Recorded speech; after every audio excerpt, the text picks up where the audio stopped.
Hello, it's Debbie Gilbert from the Business Awards show, and I'm also the founder of the Best Business Women Awards. And today I'm delighted to be joined by Penny Joyner-Platt, the founder of the Plattform, a PR and marketing agency. So we are going to be talking all things PR and marketing today, finding out more about Penny's journey and also why awards are so powerful when it comes to PR. So welcome, Penny. Oh, thank you for having me, Debbie. I'm very excited to be here. I've wanted Oh, to it's do lovely. I this think for so long. yeah, and I think the last time I saw you was at the Three Counties Expo when you did Yeah, a talk about PR. yeah. So it's kind of we've been on each other's radars for a number of years. So you set up your business coming up to 3 years ago, but that wasn't your sort of first step into PR. You've got a long history. So tell us a bit about what you've been up to and how you came to set up your business. So I definitely had a bit of a varied background. I did actually start out as a professional dancer and singer, so that was kind of jazz hands and all that. But quickly decided that it wasn't the world for me because it was just in and out of work and not, I'm very ambitious.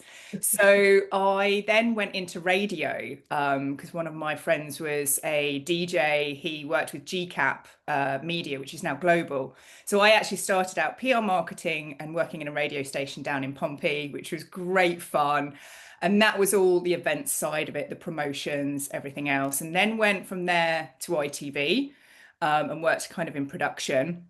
But then what I would say really was the real start of my PR experience was when I went to the Press Association. Because being the UK's news agency, it's quite a unique proposition to be a PR working with brands who have certain demands, certain needs, but sitting on a news floor, sat right next to the journalists, sat right next to the people who are making those decisions on who they're going to cover and why, from the journalist to the picture desk. And also, I was there when they just started the video desk. So it was a great opportunity. I learned how to write a damn good press release because I'm a real stickler for a damn good press release. And yeah, I just had the best training. So I feel very fortunate that I was able to bridge that gap for brands, and the media. But that's where, for me, PR Week Awards was the big deal. Like you had to get a PR Week Awards, being the main trade publication for the PR industry. There was lots of others. But the crazy thing was their demands for these awards. They wanted so much information, but you could only use two sides of A4. So, so it was a case of like, yeah, I mean, you're literally cringing, aren't you, Debbie, at the thought of this? Because you used to have to like use your margins to the actual bare minimum, use the font so it's not too small, but you can just about get everything in. But the criteria was incredible, but you had to fit it on 2 pages. And you can imagine with coverage and everything else and what you want to supply, it was really tough. But it was a real dream if you ever got up for a PR Week Award.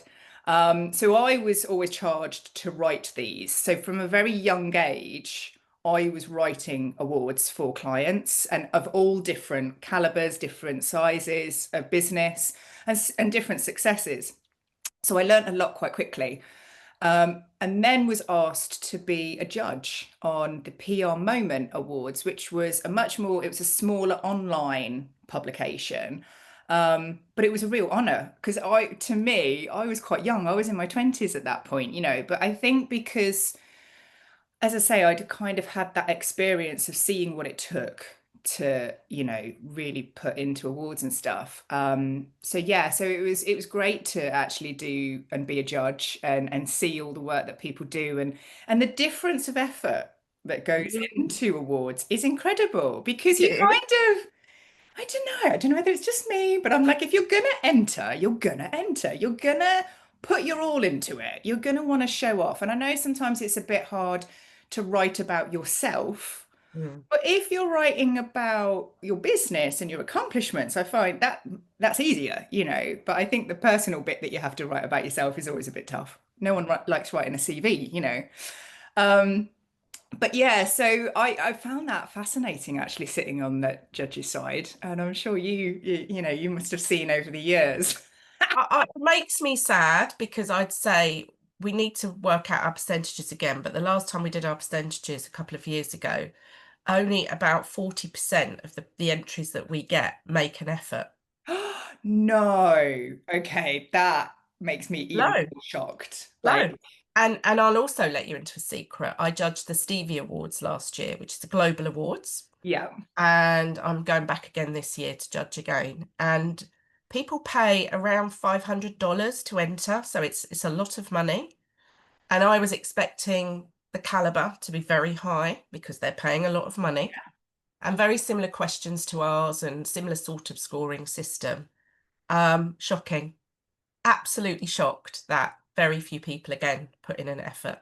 but do you think that see, my view on it, I wonder if these paid for Mm. awards is where people then struggle to see, oh, these are the ones that should be making an effort, because these paid for awards that now come along that they don't have to do anything for, they Mhm. approach you, they just want the money from you. So people don't connect, actually, I've got to make an effort because there's too many out there that actually don't expect any effort, just money. And so the you're kind of getting mixed messages, aren't you? Yeah, I mean, I think these emails that you get telling you you've won an award that you haven't entered or that you've got to garner votes for have definitely devalued the awards industry without a doubt. Yeah. Um, and I think people don't really understand that, there is this thing where, oh, people think that everybody gets shortlisted. No, they don't. If it's properly judged, Yeah, I there's know. no And you know way what? you can It was shortlist so funny you everybody. say that, because some of my clients, they were so stunned when they got shortlisted for your awards, because they were like, maybe everybody got in then because we've been shortlisted. I'm like, no, I can promise you, Yeah, Debbie does not run the awards that way. there You we go. got through. That's incredible, and you should be dead proud. So yeah, no, I always back you up on that one. I'm like, no, like, Because to be honest, if we shortlisted everybody, we would need a huge, massive venue and we'd have like literally some categories. If you think most inspiring this year had about 140 people that entered. really, But you can't shortlist 140 people. that's so Well, you interesting. could, but you'd look a bit stupid. So, Wow, you wow. know, and obviously some of our categories we end up with more people than others because simply because they're more popular. Or Yeah, sometimes it's just the caliber of entries was so good and so strong, and therefore, you end up with slightly more entrants and a yeah. slightly more better quality, and then therefore slightly more finalists. It just depends every year. But no, we don't shortlist everybody. You'll be pleased to know because you are one of our finalists for I am 2022. so, like, I'm not even kidding you. I am so thrilled because I do it for everyone else. And this is what everyone will say in their business. We never practice what we preach. We always do what we do well for our clients because that is who we love. That's what we were here for. And we love looking after them. And you have said to me before, you said to me last year, you were like, Penny, why are you not entering? And I was like, I'm not ready yet. I'm one of these people. It was like, that was again with why when I started my business, it was a timing thing. Mentally, I needed to be prepared. I needed to feel solid in what I was delivering because I'm not going to go in half baked. And I wanted the evidence. I knew I'd got campaigns. I knew I'd got stuff to talk. So it was like, no, this is the year to enter because this is when I know the evidence pack I can put together is worthy. And that's how I truly felt. So that was why this year was my year. And to be shortlisted for both Best New Business and Best Marketing and PR Agency, I am in extremely good company. Like, I feel very, very honoured. And I love your awards evening. I'm definitely Yes. one of the loudest people in the room. For the loud table, always. I just get so excited. I Like, was really pleased for you because it's rare, and I'm going to be honest, it's rare to get somebody who's in new business and in an industry category. So I oh, think that really shows your progress. Well, you are up against some incredible my God. businesses in the marketing and PR category. We're Yeah. about to release the list this week, and to me, that shows how you have grown and developed your business and how many clients love you. So let's talk about that because you've got a great surname, let's be honest, Platt, and then you morphed this into Platform, which I thought was I know. incredibly clever because it has the double T in it. So tell us about the platform and where that idea came from and why you set this business up. So I was agency side really for 15 years, Mm, working for other people, which was exactly what I needed to do. I needed that training. And I also worked in integrated marketing agencies. So I wasn't just doing PR. I was learning so much and I like to soak people up like a sponge.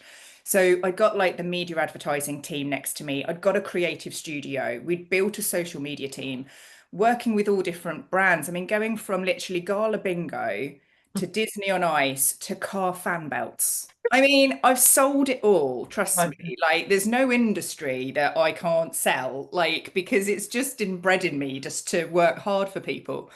So I worked with agency for so long.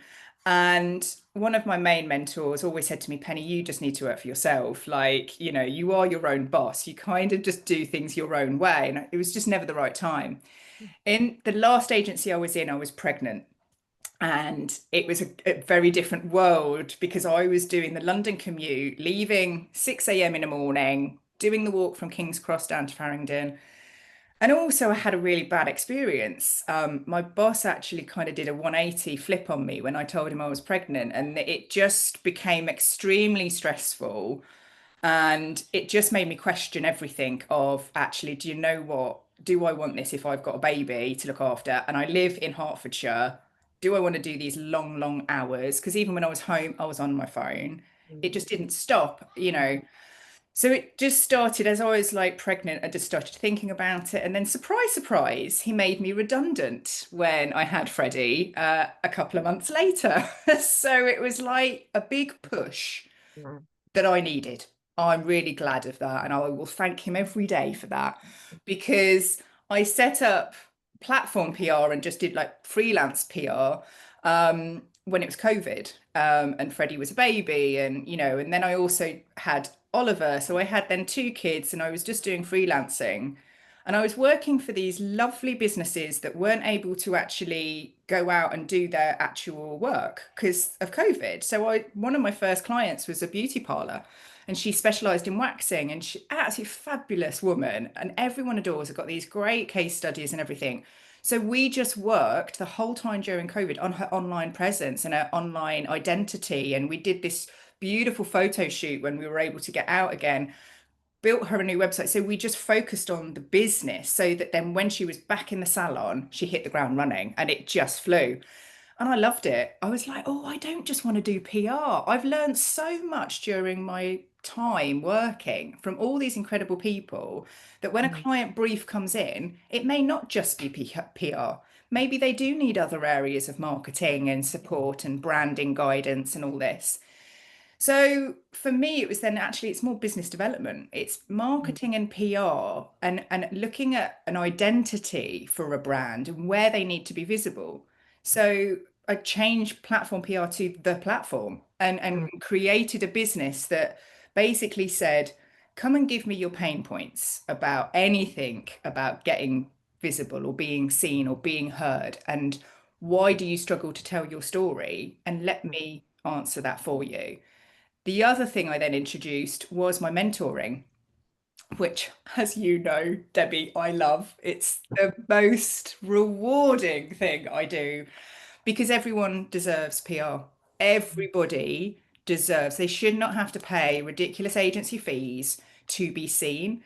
mm, So PR is there is a knack to it. There's a lot of learning that goes into it. It's not as simple and it is really can be really demoralizing because you do get a lot of no's or if you're not doing it right or getting the timing right, whatever those little tips and tricks are, it's nice to have somebody on your side that actually does get it and understands it. So I started my mentoring when I launched the platform to basically help really more solopreneurs or people that didn't necessarily have the budget but and wanted to learn that skill too, that then I've been helping them write their awards. I don't write them for them. I guide them. So, and it's literally giving them that advice of how to even start, because that's even sometimes the trouble, isn't it? You get those list of questions and you go, where do I go from here?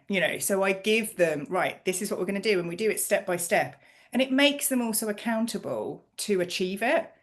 And when I started doing this, and I'm going to mention her Tracy, because of course, my wonderful Tracy of Tracy's Treasured Keepsakes, which is a mouthful.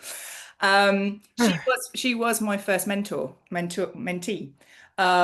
And she won't mind me saying it, was more reserved when I first met her, was more like, oh, I don't know if I can do it. Am I worthy? And I was like, girl, you have got a business. You are flying, from going from side hustle to creating a business that is, supporting your family, full stop. Like, and you do it in your own time and still able to look after your family, but you fly. She's now on what, award 6 this year? I mean, I'm like, she's had national coverage and everything, but all I've done is pass on my knowledge to her. She's done that. She's achieved it. Um, and now I think I've created a monster because she's like, if I don't get that gold, I'm like, but I love that for her.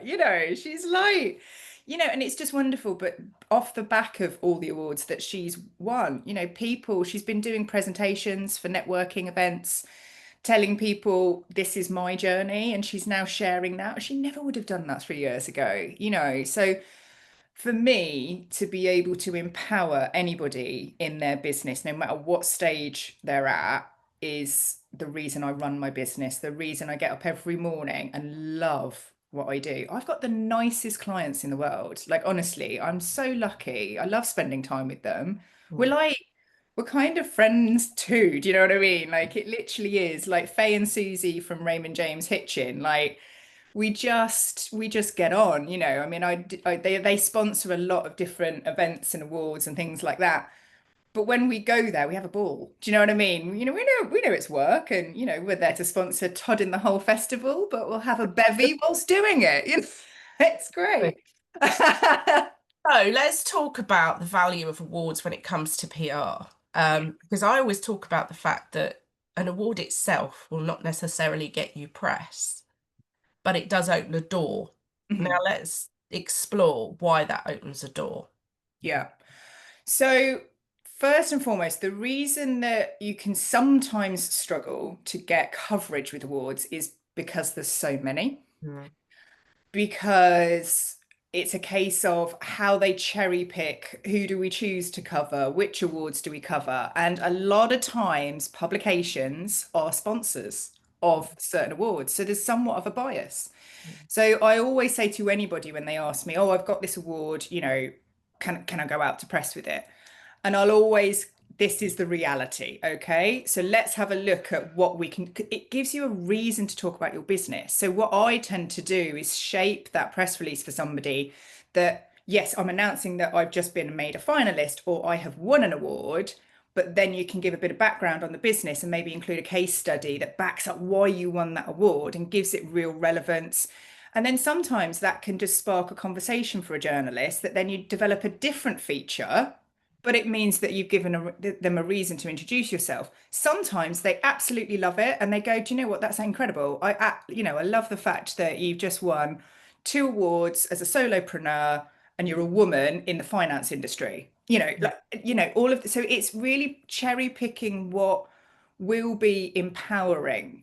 So that is one thing I always say. Business Women Awards do so much better Mm. than the male awards because actually women in business, there's a stat that I was working on with Tracy on her press release that was how many more women are building businesses in the UK, and that's how we opened her press release. So it wasn't just about the award win, it was right, this is why women are winning awards, because there's a higher percentage, I think it's around 60% of females that starting businesses in the UK every year. And that was a stat from NatWest that, so I always look at backing up the Mm. the story behind it, not just the award itself. And then also getting, input from other areas of the business or other customers. So with Faye and Susie, I went straight to the top and said, right, your head office, I want a quote from them because they're up for a lifetime achievement award. So it's like this is incredible for them as a brand, not Mm. just Faye and Susie, who are incredible. They're females in the finance world and they're blowing it up. They literally are powerhouses. It's incredible what they achieve. But I'm like, no, I want the big boss to say that that's impressive, and straight away the comment was like, yeah, I'll grab that. That, and that went straight to the editor, So it's really important to look at the full picture and use the opportunity to tell your business story and your background. You probably haven't been running your business the whole time of your life. So remind people how much hard work you've had to put in to get here, not just to get the award. And then offer advice to people who may be thinking, I'd love to start my own business, but I'm scared. Mm. You're empowering people by sharing that story, by telling them why you set your business up and why you work those long hours initially, or you might have missed a few bedtimes or something like that. But now look, I'm winning this award because of it. And now I can take a step back. And, so it's giving people, I love when people want to set up a business, like I'll support it all day, every day. An award just represents that. It represents those hours and those stressful nights or whatever. But and that's why we go to your awards evening and we have joy. We have pleasure in going, wow, we did it. And I've been to your awards not as a finalist, and I've been a few times not as a finalist. I go and just absorb that room for the joy that is in there and everybody supporting everybody. It's wonderful, and we don't do Yeah. enough of it. So I We love, don't. yeah. And that's the thing, I mean, I try and pride myself that our awards night is not just a boring list of clapping and so and so's got an award. I just try and make it a celebration for everybody in the room, and have the entertainment and all of the things that come with that. But more importantly, my big kind of USP in the awards industry is the fact that everybody walks away with an award. So either a silver or a gold, Oh because yeah, I'm already going to be making space. making space. I'm going to be moving all this stuff off the I private love it. place. Yeah, I think, it's that feeling of accomplishment. And actually, Tracy and I sat together at the SME Nationals last year. And like we both said, there was no certificate, there was no recognition. And you sort of felt a little bit, it kind of left you feeling a bit flat, if I'm honest. And I kind of feel I want everyone to skip out of the door and to go, do you know what? I have been recognised tonight for everything Yeah. I've done to date, because we all work so, so hard on our businesses and it's not easy. I actually did my own awards. So I had a separate business whilst doing platform PR as well. So I never rest. I mean, I was literally supposed to be on maternity and I decided to set up another business, which was Little Ankle Biters, Hertfordshire. So it was a That franchise. was you. I Yeah, didn't that know was me. That was you. me. And I set that up because I thought, oh, great, give people family advice and I know how to run websites and social media and everything else. So I did an awards. Debbie, I'm never doing them again. I will attend every awards, you name it, but I'm never doing them. My God. And because I did it on my own. It was just me. But I did make sure everyone had a certificate, framed certificate. And people who I work with now who either won an award or were at that awards still have their award like framed. They still put it on their website. There's, and the business doesn't exist anymore. But I'm like so touched because I'm like, there was a lot of effort that went into it and it meant a lot to them. So I'm like, yeah. So as I say, I have genuinely seen every side of awards. So what put you off carrying on with it, Aaron? Oh, that was because it was a franchise. Right. And because there was too much control Mhm. and I couldn't do, and again, I want it done my way, and I couldn't work within the franchise model Right. of how they were running it. And both of them really loved them, nothing against them whatsoever. It just didn't work for me when you've got ambition like myself. I'm like, yeah, you can't put me in a box. So it just for me was best to walk away. And yeah, and as I say, that's then when I did the platform. That's when I was like, right, full steam. Like, but yeah, there won't be any platform awards coming anytime soon. I do think it's very easy. I do get phone calls from people saying, "Oh, can you give me some advice? I want to set up my own awards." And I say, "Well, I do charge for that service." Oh, But you should, yeah, I absolutely. just want some advice. Well, yeah, but that advice will stretch into 1 to 2 Priceless. hours. I don't do it for free. And people are a bit shocked, really, when I say, no, I do charge a fee for advice because actually, I've been running my awards for 12 years this year. So Wow. I've set up another awards for I somebody else. saw that. Yes, I followed you. Yep, yep. So, oh, well, no, I set up the National Paralegal Awards for them a few Oh, years. right. And now I've set up the Best SME Awards, which are launching very soon. And but fundamentally, there is a huge amount of work, and you've identified that in what you're saying. And yeah, you could probably fling up a jot form and I don't know, gather a few votes or whatever, quite easily. But would that be very credible? And I don't believe that it is. So I Mm. think if you're going to do a proper judging process, there is a lot of work that goes on behind the scenes, and people often don't realise that. So let's finish our discussion about business tips, because you've worked with a lot of businesses over the years, and you've probably seen a lot and heard a lot, but also through your own experiences. What if somebody's listening to this podcast episode and they're thinking of starting a business, or they're fairly new in their business and they're trying to find their feet? What advice would you give them? One of the most important things I'll always say is really understanding your audience. Who is that ideal client? And a piece of work I always do with people is building those personas. Mm, So, who is it? Whether you're offering a service or a product, who are your potential customers? What do they look like? Get mm, visualizing who you're selling to. Because if you can visualize that individual or handful of individuals, you will reach them and you will speak to them directly, because that's how you've got to do marketing. You don't have to be everywhere. mm, You don't have to do it like where it's like I've got to be posting every day. That everyone says it, but people are still doing it. So it's really about understanding what media is your audience consuming, where are they, and how can I reach them?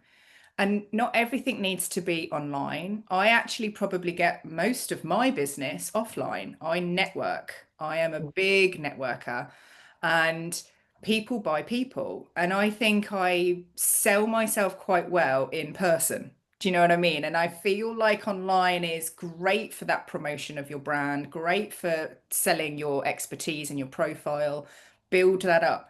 But they go hand in hand. You've got to be able to have a mix of the two and dedicate time to marketing. Put that time aside. Even if you say to yourself, look, I'm literally going to set, I can only do 2 or 3 hours a week, but I'm going to do that. Monday morning is going to be my marketing morning. Dedicate that time to it, to feel that you're investing in your business, not just in the clients. And that's why, as I say, I have to do that for myself. I have to make sure that I am doing that marketing, that I'm making sure I do a regular blog, that I'm making sure that I'm posting on social. And yeah, I think be brave as well. I love people that are brave. I feel like the best clients in the world are the ones that will, mm. take a chance, and if it doesn't work, you learn from it. There's nothing so bad that you can do to your marketing that you can't come back from. I worked in crisis comms, trust me. you know so yeah, and give yourself the time to praise yourself, give yourself that time to recognize how far you've come. Because if you was to say to me 3 years ago, when I was putting the platform together, and I was still an imposter syndrome, everything, I still have it today.